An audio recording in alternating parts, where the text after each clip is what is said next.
क्या कोई निर्माता इतना बड़ा रिस्क ले सकता है कि अपने समय के सबसे बड़े और चहेते सुपरस्टार को फिल्म के पोस्टर पर सबसे बड़ा दिखाए और फिर फिल्म शुरू होने के महज 10 मिनट के अंदर ही उसे पर्दे पर मार दे?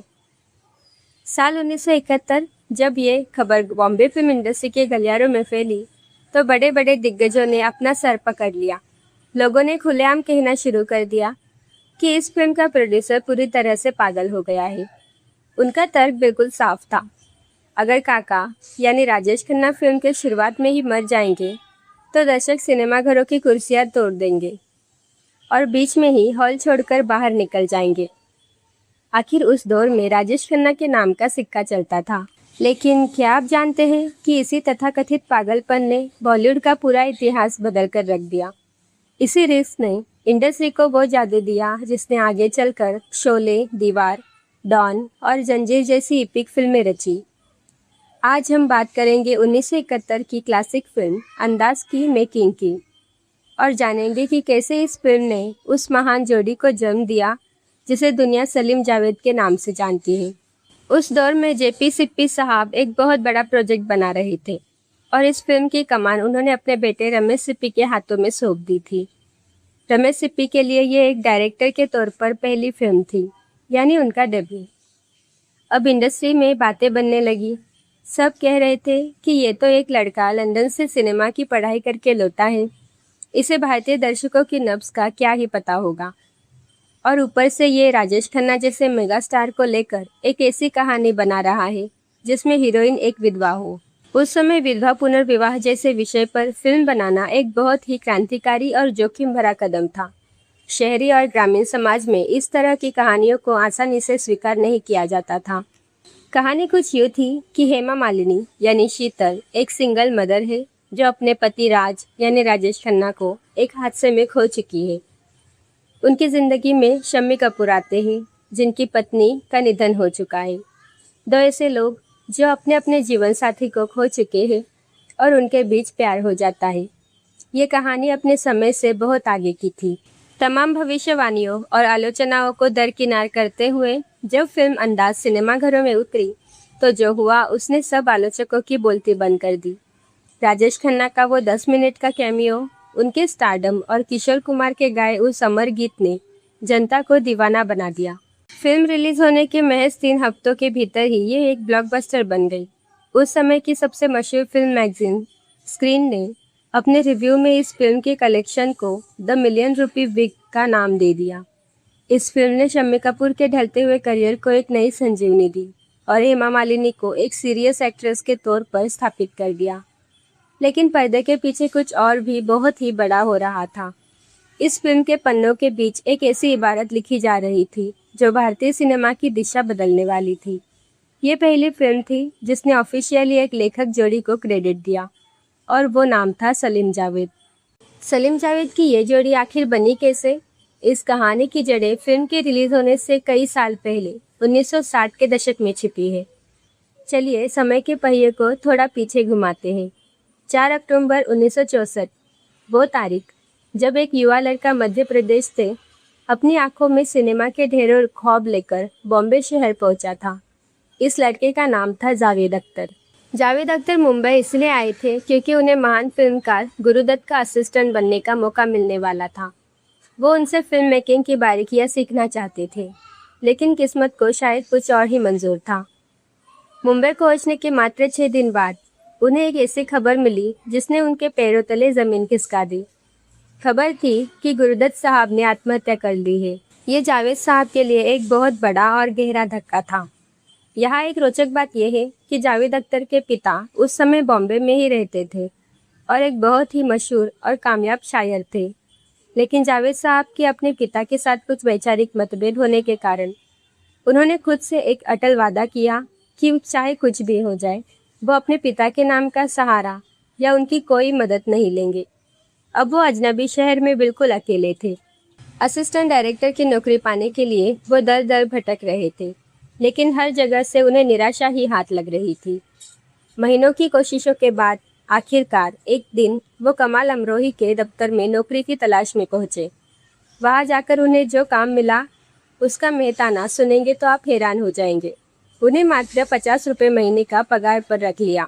कमाल अमरोही के दफ्तर में 50 रुपये की पगार, ज़रा सोचिए, आज के समय में ये रकम कुछ भी नहीं है। और उस दौर में भी मुंबई जैसे महंगे शहर में इस रकम से गुजारा करना नामुमकिन के बराबर था। लेकिन जब इंसान के पास खोने के लिए कुछ ना हो तो वो हर तिनके का सहारा लेता है। जावेद अख्तर साहब ने ये नौकरी कबूल कर ली। उनके पास रहने का कोई ढंग का ठिकाना नहीं था। कई रातें उन्होंने फिल्म स्टूडियो के बीच, गोडाउन में प्रॉपर्टी के सामान और टूटी कुर्सियों के बीच गुजारी। वो असिस्टेंट डायरेक्टर बनना चाहते थे, लेकिन उनके अंदर एक शानदार लेखक छिपा था जो धीरे धीरे बाहर आ रहा था। कभी कभी जब सेट पर डायलॉग राइटर मौजूद न होते थे तो डायरेक्टर के कहने पर जावेद साहब एक आध लाइन लिख दिया करते थे, लेकिन उन्हें कोई क्रेडिट नहीं मिलता। वो बस भीड़ का हिस्सा थे। अब कहानी के दूसरे हिस्से की तरफ चलते हैं। जिस वक्त जावेद अख्तर दर दर की ठोकरें खा रहे थे, उसी वक्त एक और नौजवान अपनी किस्मत आजमाने माया नगरी में संघर्ष कर रहा था। ये नौजवान मध्य प्रदेश के इंदौर शहर से आया था। एक बेहद रईस और पढ़े लिखे परिवार का लड़का, जिसके पास बेहतरीन लुक्स थे, शानदार पर्सनालिटी थी और आंखों में एक ही सपना था, बॉलीवुड का टॉप हीरो बनना। इस नौजवान का नाम था सलीम खान।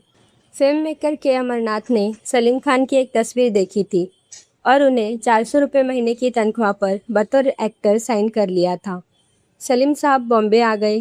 उन्हें लगता था कि उनका गुड लुक्स उन्हें रातों रात सुपरस्टार बना देगा, लेकिन हकीकत के धरातल पर बॉलीवुड बहुत निर्दयी था। उन्हें तीसरी मंजिल और सरहदी लुटेरा जैसी फिल्मों में छोटे मोटे सपोर्टिंग रोल ही मिले। हीरो बनने का उनका सपना बी ग्रेड फिल्मों की भूल भुलैया में कहीं खो रहा था। सलीम खान समझ चुके थे कि एक्टिंग की दुनिया में उनका सिक्का उस तरह नहीं चलने वाला जैसा उन्होंने सोचा था। कहते हैं कि ऊपर वाले ने हर किसी की किस्मत के तार किसी न किसी से जोड़ रखे होते हैं। साल 1966 में एक फिल्म बन रही थी जिसका नाम था सरहदी लुटेरा। एस.एम. सागर ने इस फिल्म को डायरेक्ट किया था। इस फिल्म में सलीम खान एक छोटा सा रोल कर रहे थे और इसी फिल्म के सेट पर एक क्लैपर बॉय काम कर रहा था, जिसका काम था हर टेक से पहले कैमरे के सामने क्लैप बोर्ड बजाना। क्या आप अंदाज़ा लगा सकते हैं कि वो क्लैपर बॉय कौन था? जी हाँ, वो थे जावेद अख्तर। सरहदी लुटेरा के सेट पर एक दिन अजीब सी मुसीबत आ गई। फिल्म के जो मुख्य डायलॉग राइटर थे वो किसी कारण से सेट पर नहीं पहुंच पाए। Director SM. सागर परेशान हो गए कि अब शूटिंग कैसे होगी। तब किसी ने उन्हें बताया कि ये जो क्लैपर बॉय जावेद है, ये उर्दू और हिंदी का बहुत अच्छा जानकार है और कमाल के डायलॉग लिख सकता है। डायरेक्टर ने जावेद को मौका दिया। जब जावेद ने डायलॉग लिखकर सुनाए तो सेट पर मौजूद हर इंसान सुन्न रह गया। सलीम खान भी वहीं खड़े थे। उन्होंने जब जावेद के लिखे हुए वो दमदार डायलॉग सुने तो वो समझ गए कि इस लड़के के शब्द में बारूद है। सलीम साहब के पास कहानियों का एक शानदार सेंस था और जावेद साहब के पास उन्हें शब्दों में पिरोने का जादू। बस फिर क्या था, सेट पर हुई ये एक छोटी सी मुलाकात एक बहुत गहरी दोस्ती में बदल गई। दोनों ने तय किया कि वो एक्टिंग और डायरेक्शन का मोह छोड़ेंगे और वो काम करेंगे जिसमें वो असल में माहिर है, यानी कहानी लिखना।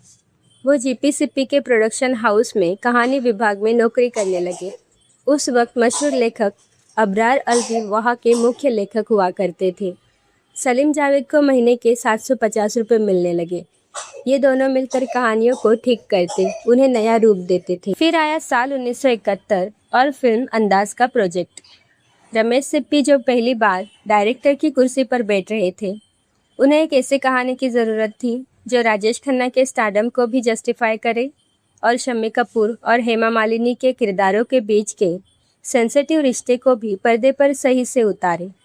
कहानी तो हॉलीवुड की फिल्मों और कुछ पुरानी भारतीय फिल्मों से प्रेरित थी, लेकिन उसे हिंदुस्तानी दर्शकों के जज्बात के हिसाब से ढालने का काम जिस जोड़ी ने किया वो सलीम जावेद ही थे। ओरिजिनल कहानी की उतनी तारीफ नहीं हुई, लेकिन जब सलीम जावेद ने उस स्क्रिप्ट को अपने डायलॉग्स और स्क्रीन प्ले से सजाया तो उसने जादू कर दिया। इसी फिल्म ने पहली बार स्क्रीन पर दुनिया को बताया कि फिल्म की सफलता के पीछे सिर्फ हीरो का नहीं बल्कि लेखक का भी उतना ही बड़ा हाथ है। अंदाज की कहानी लिख तो दी, लेकिन सलीम जावेद को ये बात बहुत अच्छे से पता थी कि इंडस्ट्री में राइटर्स को कभी वो इज्जत नहीं मिलती जिसके वो हकदार होते हैं। अक्सर लेखकों को सिर्फ कुछ हजार रुपए देकर किनारे कर दिया जाता था और सारा क्रेडिट स्टार्स या डायरेक्टर ले जाते। लेकिन सलीम जावेद की किस्मत को तो कुछ और ही मंजूर था और इसमें सबसे बड़ा रोल निभाया उस दौर के भगवान माने जाने वाले सुपरस्टार राजेश खन्ना ने। जी हाँ, राजेश खन्ना। जब अंदाज की स्क्रिप्ट फाइनल हो रही थी, उसी दौरान राजेश खन्ना एक दूसरी फिल्म को लेकर बहुत परेशान थे। फिल्म का नाम था हाथी मेरे साथी। इस फिल्म की कहानी दक्षिण भारत से आई थी, लेकिन राजेश खन्ना को उसकी स्क्रिप्ट बिल्कुल पसंद नहीं आ रही थी। उन्हें लग रहा था कि ये कहानी उत्तर भारत के दर्शकों को समझ में नहीं आएगी। प्रोड्यूसर चाहते थे कि राजेश खन्ना फिल्म करे और काका चाहते थे कि स्क्रिप्ट में बदलाव हो।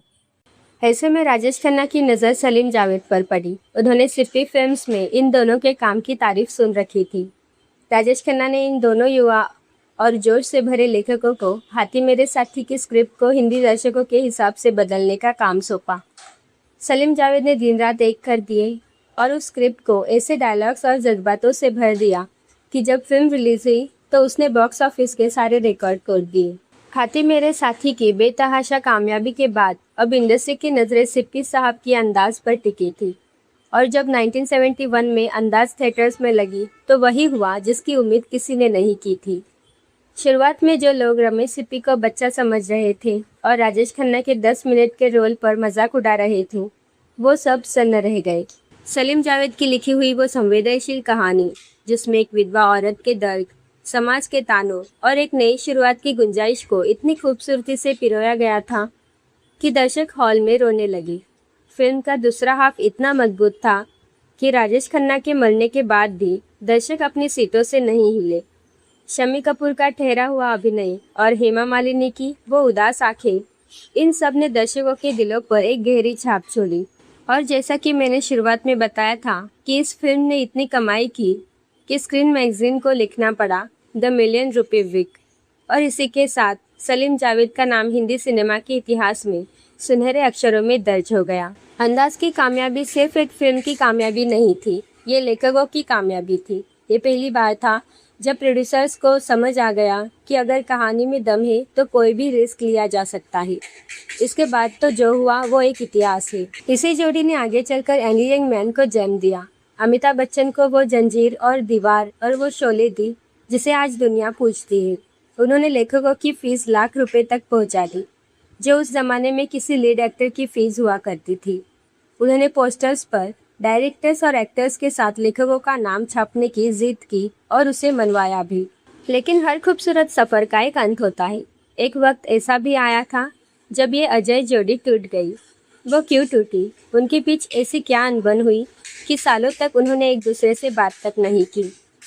ये एक बहुत ही लंबी और रोचक कहानी है जिसे मैं अपने आने वाले किसी वीडियो में ज़रूर कवर करूंगी। तो दोस्तों, ये थी अंदाज फिल्म की मेकिंग और उस जोड़ी की शुरुआत की पूरी कहानी जिसने बॉलीवुड का इतिहास बदल दिया।